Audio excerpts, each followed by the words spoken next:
Under the same sky, on a cool spring afternoon in Chicago, the city's skyline glimmered under a pale sun. Ava, a black artist with paint-splattered hands, was setting up her easel near the lakeshore, hoping to capture the skyline before the light faded. A sudden gust sent her sketchbook tumbling across the grass. A pale hand snatched the book midair. Claire, a white journalist with freckles and a warm smile, handed it back. Their eyes met soft brown meeting stormy gray, and the moment seemed to stretch, a quiet hum beneath the wind. "Your work is beautiful," Claire said, flipping through Ava's pages. "These buildings look alive." Ava blushed. Compliments on her art always felt personal. "Thank you. I guess you just saved my whole afternoon." Claire lingered, asking about Ava's techniques. What started as casual conversation became a rhythm. Their laughter carried over the waves, their stories intertwined. Over the next weeks, they kept meeting, sometimes planned, sometimes by chance. Claire brought coffee. Ava painted Claire's portrait against the skyline.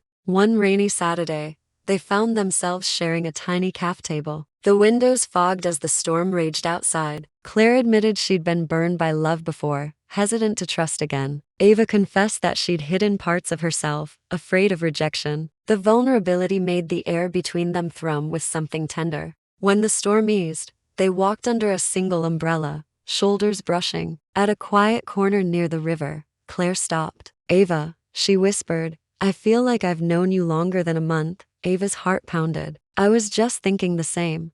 The city lights reflected off the water, casting a silver glow around them. Claire reached up, tucking a curl behind Ava's ear. Their breaths mingled in the chilly air. Slowly, carefully, their lips met, a gentle, tentative kiss that deepened as they leaned into each other. It wasn't hurried or showy, but full of trust and wonder. Time seemed to pause. The distant sound of a saxophone drifted from a street performer. Somewhere a train rumbled over the tracks. Ava felt warmth bloom in her chest, as though the whole city had conspired to bring them here. They pulled back, foreheads touching. Ava laughed softly, a little breathless. "Guess you saved more than my sketchbook." Claire smiled, her eyes shimmering. "Guess you painted more than buildings, you painted my world." In the following weeks, their relationship grew in small, meaningful ways. Ava took Claire to her favorite gallery, where Claire secretly purchased a tiny piece of her work. Claire invited Ava to a reading of one of her articles, and Ava stood in the crowd, beaming with pride. They navigated differences in background and perspective, sometimes clashing, always learning. One evening, they returned to the lakeshore where they'd first met.